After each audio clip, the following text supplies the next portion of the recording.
एक ऐसे संसार की कल्पना करो जो बर्फ की चादर में लिपटा हुआ है, एक ऐसा संसार जहां विशालकाय जीव जमे हुए मैथियानों में घूमते थे।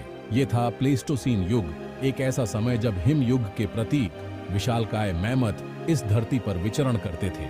आधुनिक हाथियों के ये भव्य रिश्ते थे यार, स्थेयों से हमारी कल्पनाओं को मोहित करते रहे हैं। मैमथ केवल प्रागैतिहासिक जीव नहीं थे, वे एक बीते युग के प्रतीक थे, प्रकृति की शक्ति और समय की अथक गति का टेस्टमेंट। आर्कटिक परमाफ्रॉस्ट में जमे हुए मिले उनके अवशेष हमें एक खोई हुई थ्यूनिया की एक झलक दिखाते हैं। मैमथ की कहानी अनुकूलन, उत्तरजीविता और अंततः विलुप्ति की कहानी है। यह एक ऐसी कहानी है जो वैज्ञानिकों और आम जनता को समान रूप से आकर्षित करती रहती है, जो हमें हमारे ग्रह के निरंतर बठेलते स्वभाव और जलवायु परिवर्तन के गहरे इम्पैक्ट की याद दिलाती है। मैमथ हालांकि विलुप्त हो चुके हैं, फिर भी अपने पैलियोंटोलॉजियों के माध्यम से हमसे बात करते हैं। उस समय की कहानियां सुनाते हैं जब दैगज पृथ्वी पर घूमते थे। मैमथ विशालकाय जीव थे। कुछ प्रजातियां कंधे पर 13 फीट से भी ऊंची होती थीं। उनका आकार ही विस्मय और आश्चर्य की भावना पैदा करता है। अपने आधुनिक रिलेटिव्सों हाथियों की तरह मैमथ के पास एक विशिष्ट सूंड होती थी, जो एक बहुमुखी अंग था जिसका उपयोग विभिन्न कार्यों के लिए किया जाता था, भोजन को पकड़ने से लेकर सामाजिक संपर्क तक। हालांकि उनके थियांत और भी प्रभावशाली थे, कुछ 16 फीट से भी लंबे कर्व। इन हाथी थियांत के कटारों का उपयोग संभवतः डिफेंस, साथियों को आकर्षित करने और बर्फ को साफ करके वनस्पति को उजागर करने के लिए किया जाता था। मैमथ शाकाहारी थे। उनके विशाल थियाड कठोर घास और अन्य वेजिटेशनियों को पीसने के लिए पूरी तरह से अनुकूलित थे। उनके बड़े शरीर में विशाल पाचन तंत्र होते थे, जो उनके द्वारा खाई जाने वाली भोजन की विशाल मात्रा को संसाधित करने के लिए आवश्यक थे। अपने आकार के बावजूद मैमथ वंडरजनक रूप से फुर्तीले थे। जीवाश्म पैरों के निशान से पता ऑनगोइंगता है कि वे झुंड में ऑनगोइंगते थे। उनकी सामाजिक संरचना आधुनिक हाथियों की तरह ही थी।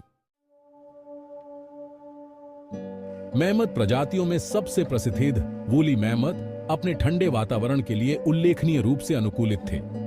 उनकी सबसे विशिष्ट विशेषता उनका मोटा झबरा कोट था, जिसमें लंबे मोटे रक्षक बाल और महीन फर का घना अंडरकोट होता था। यह इंसुलेशन चमड़े के नीचे की वसा की एक मोटी परत के साथ उन्हें ऐसे तापमान में जीवित रहने की अनुमति देता था जो अधिकांश जानवरों को जमा देता था। उनके कान और पूंछ भी आधुनिक हाथियों की तुलना में काफी छोटे थे, जिससे ठंडी जलवायु में गर्मी का नुकसान कम होता था। यहाँ तक कि उनके रक्त में भी विशेष अनुकूलन थे, जिसमें एक प्रकार का हीमोग्लोबिन होता था जो उन्हें ठंड में पनपने देता था। हालांकि वूली मैमथ केवल बर्फीले बंजर भूमि तक ही सीमित नहीं थे। उनकी सीमा उत्तरी गोलार्ध के विशाल क्षेत्रों में फैली हुई थी। यूरेशिया के मैथियानों से लेकर उत्तरी अमेरिका के घास के मैथियानों तक इतने विस्तृत वातावरण के अनुकूल होने की उनकी क्षमता उनकी ग्रोथ वाधई सफलता का प्रमाण है। मैमथ शाकाहारी थे। उनका आहार मुख्य रूप से घास, सेज और अन्य वेजिटेशनियों से बना होता था। उनके शक्तिशाली थियाड उनकी विशिष्ट लकीरों के साथ कठोर पौधों को पीसने के लिए पूरी तरह से डिजाइन किए गए थे। वे झाड़ियों और पेड़ों को उखाड़ने के लिए अपने विशाल टस्क्सों का उपयोग करते थे, जिससे थेबी हुई वनस्पति उजागर होती थी। उनकी सूंड ने भी भोजन करने में महत्वपूर्ण भूमिका निभाई, जिससे वे उल्लेखनीय निपुणता के साथ भोजन को पकड़ और हेरफेर कर सके। मैमथ स्टेपी के विशाल खुले परिदृश्य ने इन विशाल शाकाहारी जीवों के लिए पर्याप्त जीविका प्रदान की। उनकी चराई की आदतों ने संभवतः उन पारिस्थितिक सिस्टमों को आकार देने में महत्वपूर्ण भूमिका निभाई होगी जिनमें वे रहते थे। पोषक तत्वों से भरपूर उनकी खाद ने मिट्टी को उर्वरित किया होगा, पौधों के विकास को बढ़ावा दिया होगा और विभिन्न प्रकार के शाकाहारी जीवों का समर्थन किया होगा। भाग 5 जायंट्सों का धुंधलका, विलुप्ति के सिद्धांत। प्लीस्टोसिन के अंत के दौरान कई अन्य बड़े स्तनधारियों के साथ साथ मैमथ का विलुप्त होना चल रहे वैज्ञानिक बहस का विषय है, जबकि सटीक कारण अनिश्चित बना हुआ है। कई कारकों ने संभवतः उनके निधन में योगदान दिया। जलवायु परिवर्तन को एक प्रमुख कारक माना जाता है।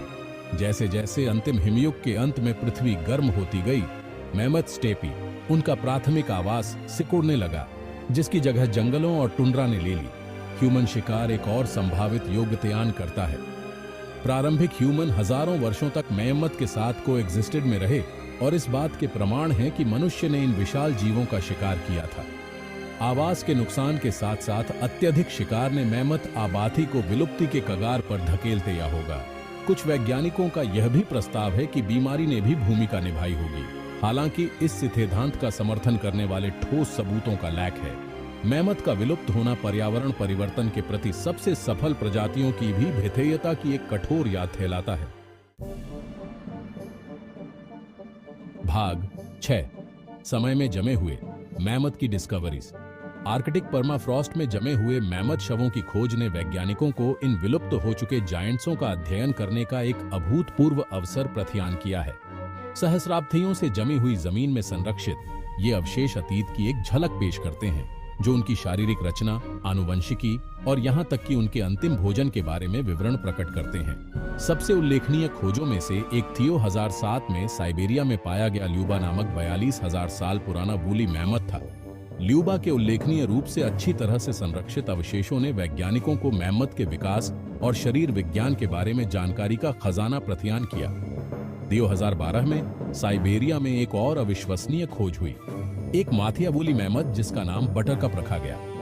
बटरकप के अवशेषों में अच्छी तरह से संरक्षित मांस-इंट्रोड्यूसिंग ऊतक था, जिससे क्लोनिंग के लिए व्यवहार्य डीएनए निकालने की आकर्षक संभावना बढ़ गई। ये खोजें अतीत के रहस्यों को उजागर करने के लिए पुरातात्विक अनुसंधान की क्षमता को उजागर करती है। भाग 7 वूली मैमथ की विरासत, विज्ञान पर प्रभाव। मैमथ के अध्ययन का विकास जीवाश्म विज्ञान और जलवायु परिवर्तन के इम्पैक्ट के बारे में हमारी समझ पर गहरा इम्पैक्ट पड़ा है। उनके अवशेष प्लेस्टोसिन युग के पारिस्थितिक तंत्र और पृथ्वी पर जीवन को आकार देने वाली शक्तियों के बारे में बहुमूल्य अंतर्दृष्टि प्रदान करते हैं। मैमथ डीएनए के आनुवंशिक विश्लेषण से एशियाई हाथियों से उनके घनिष्ठ संबंध का पता ऑनगोइंग है, जिससे इन शांतियार जीवों के ग्रोथवादी इतिहास पर प्रकाश पड़ा है। उत्तरी अमेरिका में मैमथ अवशेषों की खोज ने वैज्ञानिकों को प्राचीन प्रवासन पैटर्न को फिर से बनाने और यह समझने में मदद की है कि प्रजातियां महाद्वीपों में कैसे फैलती हैं। मैमथ का अध्ययन जलवायु परिवर्तन के संभावित परिणामों के बारे में भी बहुमूल्य सबक प्रदान करता है। उनका विलुप्त होना पृथ्वी पर जीवन की परस्पर वंडनहाइट और भविष्य की पीढ़ियों के लिए बायोडाइवर्सिटी विविधता के संरक्षण के महत्व की याद दिलाता है। भाग 8 लोकप्रिय संस्कृति में मैमथ अतीत की इकोज।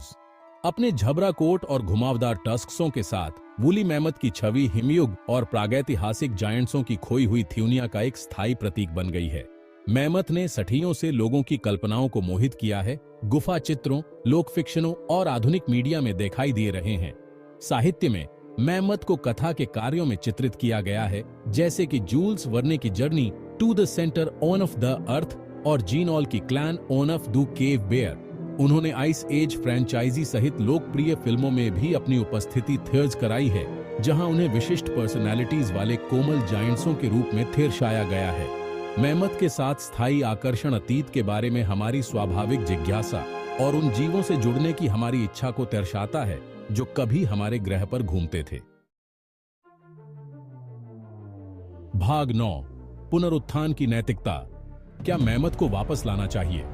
विलुप्त प्रजातियों जैसे कि वूली मैमथ को पुनर्जीवित करने के लिए जेनेटिक इंजीनियरिंग का उपयोग करने की संभावना ने तीव्र नैतिक और वैज्ञानिक बहस छेड़ दी है। समर्थकों का तर्क है कि विलुप्त होने से खोए हुए पारिस्थितिक तंत्र को बहाल करने और आनुवंशिकी की हमारी समझ को आगे बढ़ाने में मदद मिल सकती है। हालांकि आलोचक पुनर्जीवित प्रजातियों को मौजूदा वातावरण में पेश करने के संभावित पारिस्थितिक परिणामों के बारे में चिंता जताते हैं। अन्य लोग जीवन में इतने गहन तरीके से हेरफेर करने की नैतिकता पर सवाल उठाते हैं, यह तर्क देते हुए कि हमारा ध्यान मौजूदा प्रजातियों और उनके आवासों के संरक्षण पर होना चाहिए। विलुप्त होने पर बहस बायोडाइवर्सिटी प्रौद्योगिकी में प्रगति द्वारा उठाए गए जटिल नैतिक और वैज्ञानिक सवालों पर प्रकाश डालती है। भाग 10 निष्कर्ष। मैमथ समय का एक टेस्टामेंट। हिमयुग के प्रतिष्ठित दिग्गज मैमथ हमारी कल्पनाओं को मोहित करते हैं और विस्मय को प्रेरित करते हैं। उनकी कहानी अनुकूलन, उत्तरजीविता और अंततः विलुप्ति की कहानी है, जो प्रकृति की शक्ति और समय की अथक गति का प्रमाण है। उनके अवशेष समय में जमे हुए हमें एक खोई हुई दुनिया की एक झलक प्रदान करते हैं, जो अतीत के पारिस्थितिक तंत्र और पृथ्वी पर जीवन को आकार देने वाली शक्तियों के बारे में बहुमूल्य अंतर्दृष्टि प्रदान करते हैं। मेहमत के अध्ययन ने विकास, जीवाश्म विज्ञान और जलवायु परिवर्तन के इम्पैक्ट के बारे में हमारी समझ में क्रांति ला दी है। जैसे जैसे हम इन शांतियार प्राणियों के रहस्यों को उजागर करते रहते हैं, वैसे वैसे हम पृथ्वी पर जीवन की परस्पर संबद्धता और भविष्य की पीढ़ियों के लिए हमारे ग्रह की बायोडायवर्सिटी विविधता के संरक्षण के महत्व की गहरी सराहना करते हैं।